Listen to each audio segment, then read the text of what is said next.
just showing wear and tear. I think the way this partnership is going, England will be quite happy to go in if the light is offered. Well played again by Williams. That's bounced nastily.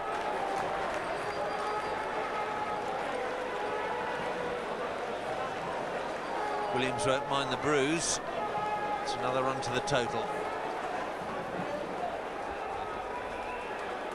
Steve Buckner and Venkat deciding to have a more official chat about the state of the light.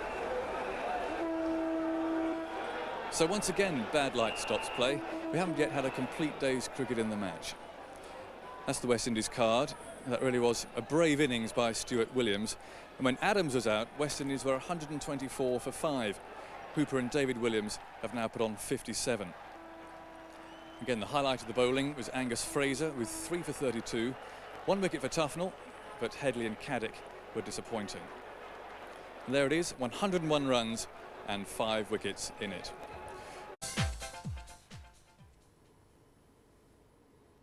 Live from the Winter Games, Britain take on host nation Japan in the women's curling on BBC One now in Wales Olympic.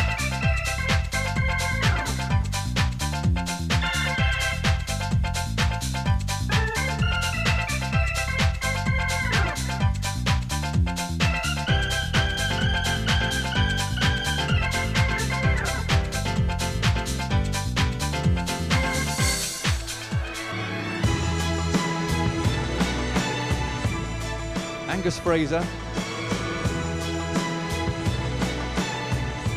Phil Tufnell,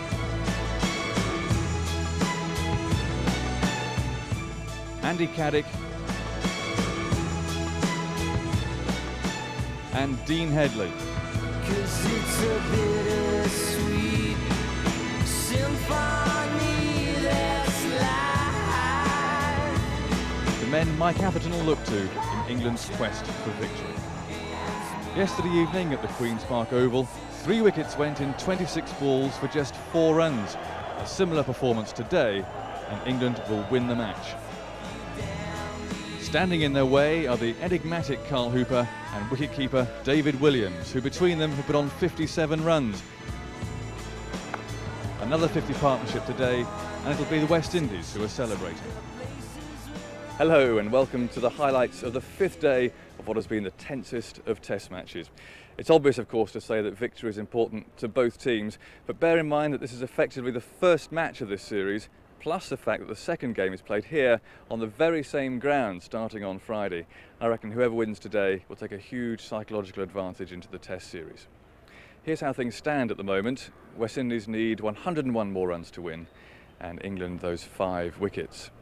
Sounds simple, doesn't it? Especially from the West Indies point of view, and Carl Hooper played beautifully last night. But this pitch has helped the bowlers throughout, and I think England will be desperately disappointed if they can't knock over those last 5 wickets. There seem to be plenty of rough patches out there. The batsmen certainly have had a terrible time during this game. Let's see if Michael Holding can point out 1 or 2 of those patches for England to aim at. Well, yesterday's pitch report, I mentioned that there was quite a bit of roughage outside the off stump to the right-hander. Phil Tufnell has been bowling mainly from the northern end, and he himself has created a bit more rough areas outside the off stump. These areas here, outside the off stump and just on the off stump to the right-handed batsman, is the area I think Phil Tufnell should be trying to bowl into. He has been bowling from this end. Now, if he bowls from the pavilion end, he'll have a better chance of hitting these areas. There's still quite a bit of rough area outside the left-handers off stump, but there are only 2 left-handers left in the West Indies batting lineup, and they are both bowlers. They are not people I think they should be concentrating on. Carl Hooper and David Williams are the danger men. I think they've got to get Phil Tufnell from the other end. Thank you, Michael. Plenty for England's bowlers to think about. And we'll pick up play with the very first ball of the day. Angus Fraser is bowling to David Williams. 101 to win. Well, Fraser can't believe it. From the very first ball, the chance has been given. And he couldn't hold on. Not the most difficult of chances either. Just a gentle push. Ball did not get to David Williams as quick as he thought, and Angus Fraser has floored it. Perhaps he's just a bit surprised that that came back at him that quickly in the day.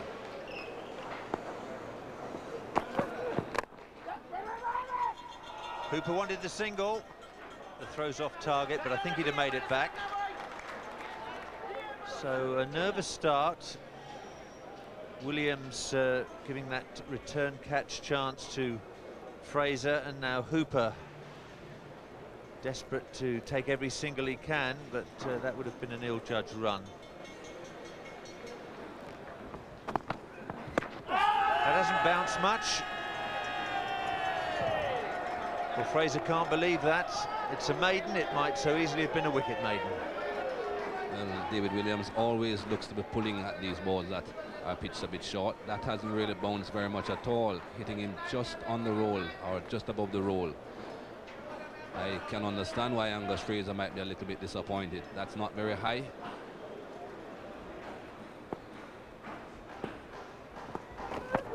I don't think I'll have any success with that appeal. It's another maiden. It's always going to be pretty difficult to get Carl Hooper out LBW when he's pushing forward like that.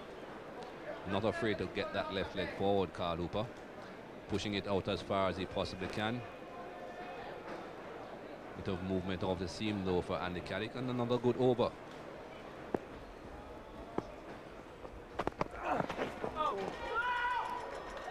Williams caught in two minds. This is fabulous bowling from Angus Fraser.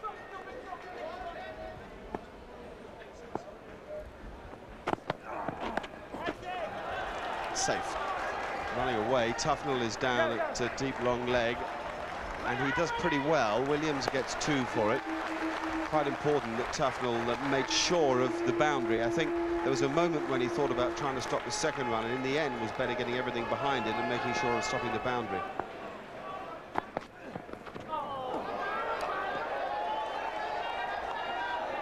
Good stuff from Fraser again. It's tempting the batsman.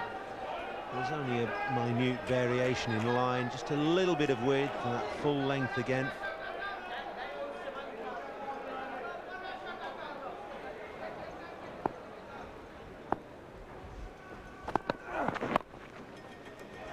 Well done, Crawley. He's had a great match at short leg. He took a catch yesterday off the face of the bat that was stunning. I think he thinks if that had hit, Williams would have been run out. Look at this for reaction. Oh, he's just back, wasn't he? Just back. The first real surprise of the day, Adam Hollyoake into the attack. I think we had expected Phil Tufnell to come on to bowl. Hollyoake is into the attack, having bowled a couple of tidy overs last night. It's a brave move from Michael Atherton, particularly if Hollyoake is going to give a couple of runs away. 50 for Carl Hooper. They call him Cool Carl in these parts. He's been cool as you like here. He'll be thrilled with this innings because his temperament has often been the thing in question. He's answered the question today. Well, it is to be Philip Tufnell, who will operate from the pavilion end of the ground. Catch it! Well, there's a lot of action from the England boys, and the reason is they think that it clipped the glove on the way rolling up the pad. Well, yeah, they think there were 2 noises. Williams very definitely just goes at it with his pad and tries to keep his bat high and out of the way. He didn't keep his bat as high and out of the way as I thought. His gloves were quite close to the ball.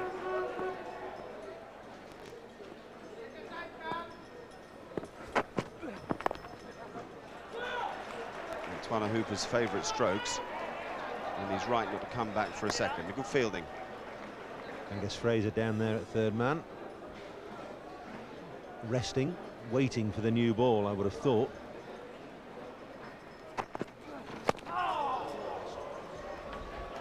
I think he might have hit that.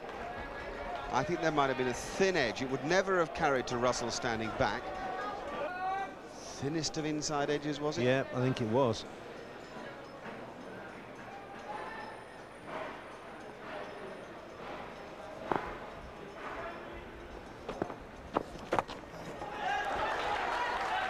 Brings up the 200 for the West Indians.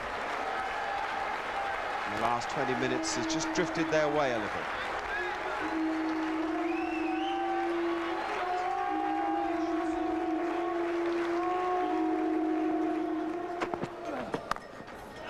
the air, safe. A diving man at slip, couldn't get to it. England down to 1 slip.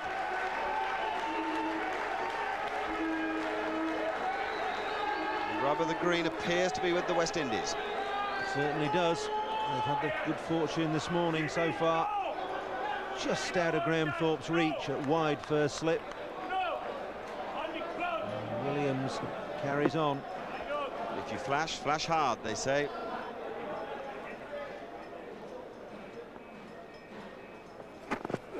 That's a good shout. That's close. Now that looked desperately close to me. I think maybe his foot was outside the line of off stump. I'm not sure the point of contact was though, and it's keeping low as well. That's just hit halfway up the shin, 2 feet in front of the popping crease. Oh, that's got to be so close to being out.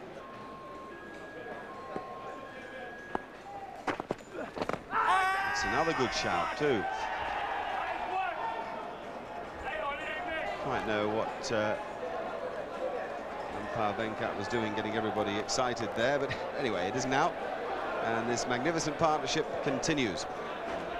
New ball will now be taken. 81 overs bowled, so an over after it's due. Umpire Steve Bucknor signals the new ball and throws the old one back towards the pavilion.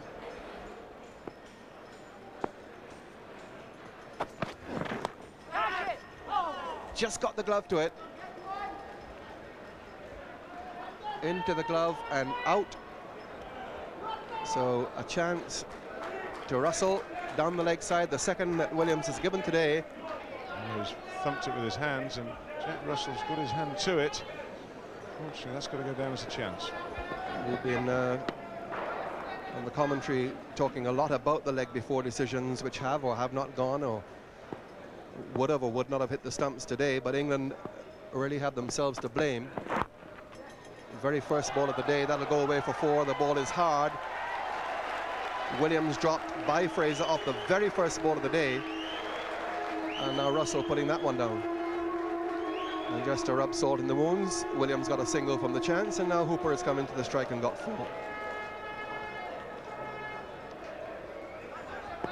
So Andy Caddick has the new ball now.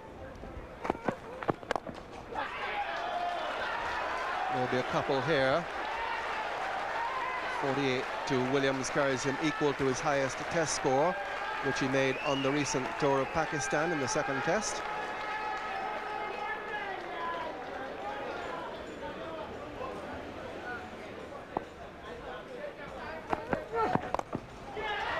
Flicked it away. That brings up his 50 for little David Williams. He raises his bat, big smile on his face, and the Trinidad and Tobago flag alongside the Guyana flag being raised for these two batsmen now who both got half centuries. He's moved on to 52, and the West Indies 218 for 5.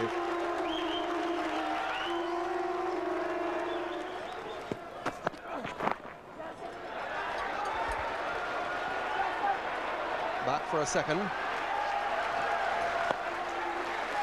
Partnership has now moved to 96. That's the highest stand of the match, previous being 91 between Atherton and Stewart.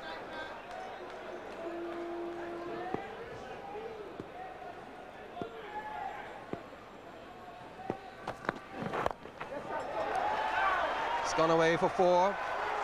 Off the legs by Hooper. New ball is hard. It's going to come off the bat a lot faster than the old one. And that raises the 100 partnership.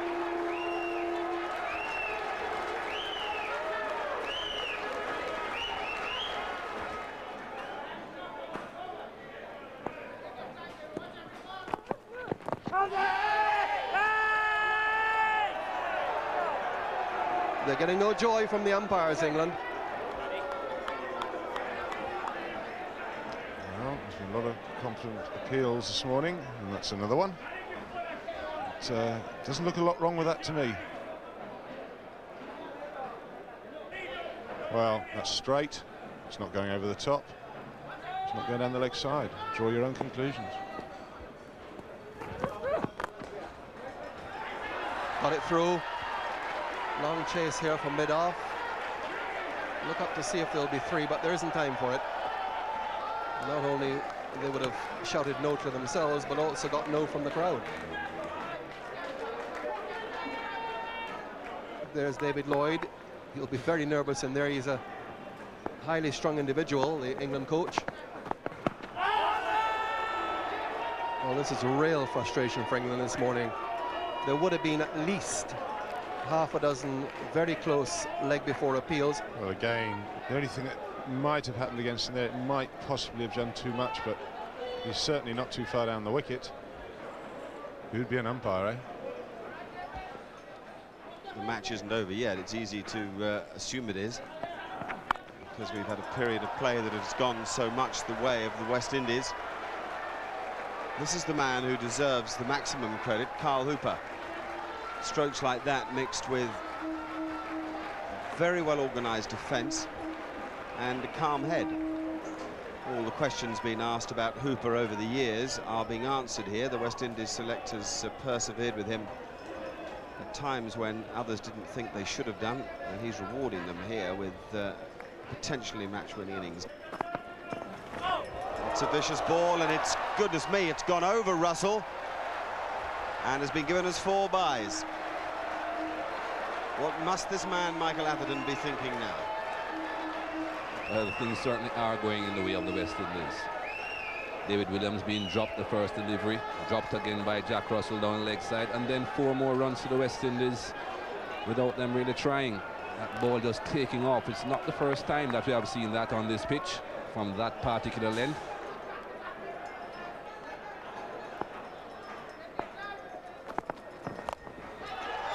He's played that stroke very well in this session of play for the 3rd time. David Williams cashes in on an England bowler strain towards the middle and leg. This is a super little innings.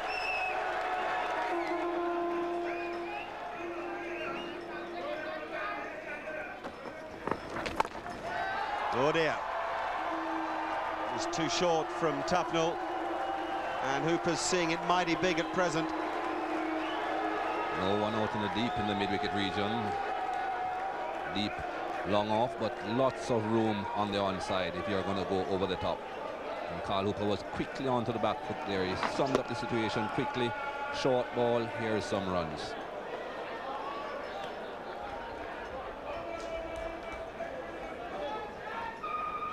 .123 unbeaten.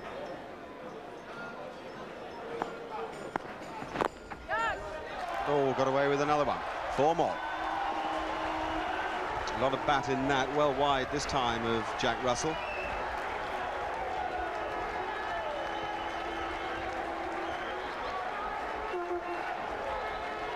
Had no chance on this occasion, Jack Russell.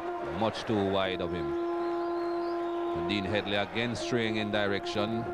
Down the leg side, that's where David Williams scores most of his runs.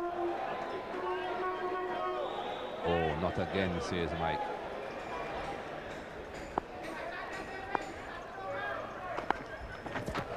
Well, that's a fine delivery, and that sums up the frustration for everybody in the field for England, because you would expect that really to have grazed off stump if things have been going your way. That's a line.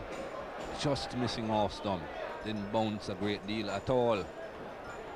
Perhaps bounce 5 inches off the ground. Good stuff, got him, Dean Headley. England have a wicket at last. This match is not over. This has been good stuff from Headley. 29 still needed to win for the West Indies. The applause will be for this man, David Williams, who has made a magnificent, quite magnificent 65. Certainly has played well, David Williams. The first half century, and what a time to do it. But Dean Headley striking the blow. That's exactly what England have been looking for all morning. A wicket. They knew if they got rid of one, anything could happen. But is it a bit too late? 253 for 6. Curtly Ambrose is the new batsman. He's got a smile on his face. There's been a marvellous reception for a local boy, David Williams, and a huge hug from 6'8" Curtly. And I don't know how tall David Williams is, but he certainly hasn't got to anything like the 6 foot mark.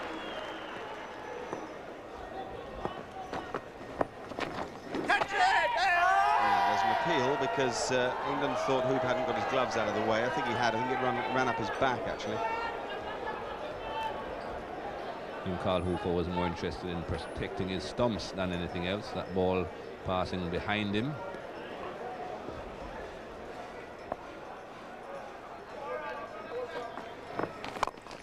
He's gone in the air, and that's good stop. Important little save from Adam Hollyoak. Not surprised to see Ambrose being prepared to take on the infield. I think his nerves are so fraught, he wants to get it all done, Michael. And that is why Mike Atherton left one man out, just in case he did attempt a shot like that and it went in the air, but falling short. And as we said before, Mark, all the breaks so far for the West Indies.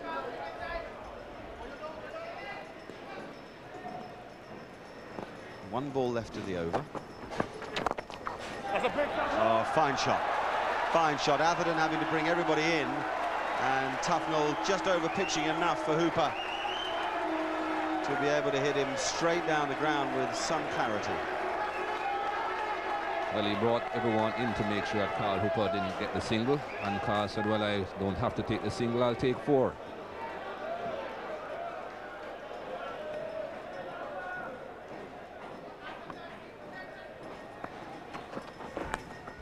Yeah, gone. Well done, Headley. Fine bowling from Dean Headley, a perfect line.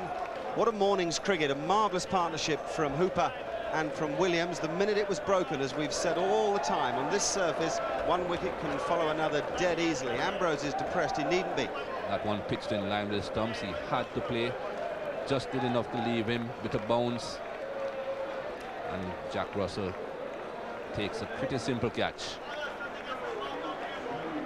Well, the game has changed again. Another twist, another turn. West Indies now 259 for 7.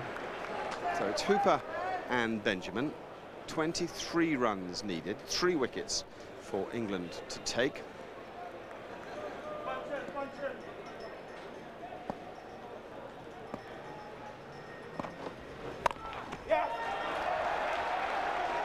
Paddock at third man. They're coming back for the second. And making it. Kenny Benjamin's confident enough. He could have easily have settled for 1 there.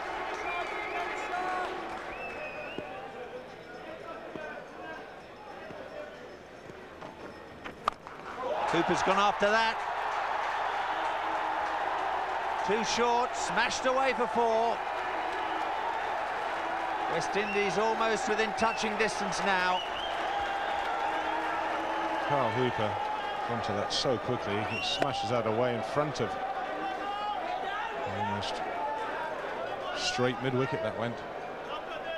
14 runs now to win, 3 wickets left.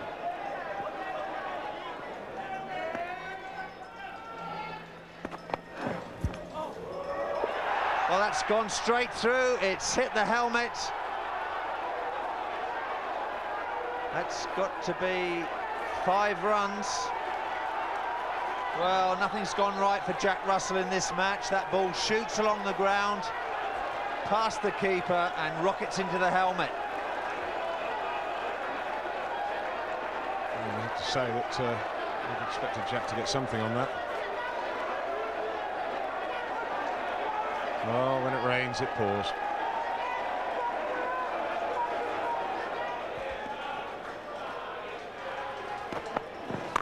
Benjamin's gone for it. Headley's after it. They turned for the second and they've made it.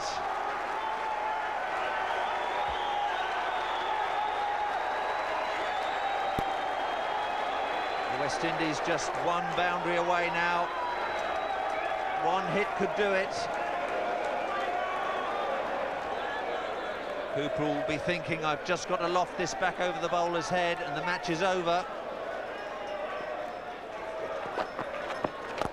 There he goes, he's looking for it, he's done it, he's beaten it off. Carl Hooper has hit the winning boundary. The West Indies have beaten England by 3 wickets in this second Cable and Wireless Test match at Trinidad. And what a match it has been. England losing out despondent-looking Michael Atherton, but England have contributed to a magnificent cricket match here. But it's the West Indies that are the victors, and they really know how to celebrate in Trinidad. A wonderful performance then by Carl Hooper, who can't ever have played a more important innings for the West Indies. Shortly afterwards, we spoke to a disappointed Mike Atherton. For the first 3 days, we played some excellent cricket. The batsmen really fought it out on a difficult pitch. Angus Fraser in particular bowled an immaculate line, finished with career best figures. And playing that kind of cricket, we got ourselves into a winning position. Obviously, we have to look at the type of cricket we played on the last day and a half, when we let the West Indies back into the match, ultimately to win it. Well, in a tight and tense test match, where the winning margin is 1 or 2, 3 wickets, there's a lot of if-onlys throughout the whole of the match. But suffice it to say, you shouldn't look at the if-onlys because, you know, as I say, we got ourselves into an extremely commanding position and we threw it away. And although Angus Fraser took 11 wickets in the match, Hooper thoroughly deserved the award. And here's the final scorecard. Enormous disappointment for England, who needed to take 5 wickets today. But that partnership between Hooper and little David Williams, worth 129 for the 6th wicket, will be talked about in these parts for years. Hooper's 94 was one of the best innings I've seen in Test cricket. He battled away for 6 hours, and Kenny Benjamin helped him home at the end. England's bowling, 3 wickets for Headley, none for Caddick. In fact, he didn't take a wicket in the match. Both of them were expensive in a low-scoring game. Tufnell bowled a lot of overs, but I can't understand this policy of bowling over the wicket to the right-handers. Nothing though but praise for Fraser. 11 wickets for 110 in the match. Under normal circumstances, he'd have been the man of the match. Well, what a terrific game of cricket that was, and Carl Hooper's 94 will have to rank alongside many of the great innings of Test cricket. It really was that good. But it's a huge disappointment for England. They know they really should have won that game, and they've now got only 3 days in which to build themselves up for the next match. That all starts on Friday, and we'll all be here for that. They're busily preparing the pitch and building a new stand, believe it or not, behind me.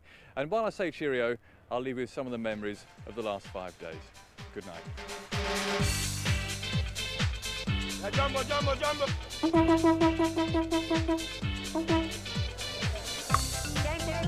Terrific shot. It's the best shot of the day.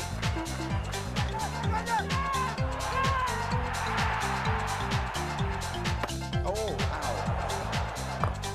It's a great strike.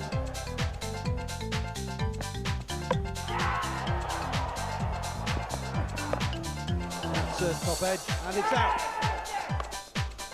Lovely stroke. Good shot. That's a good shot.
Film 90.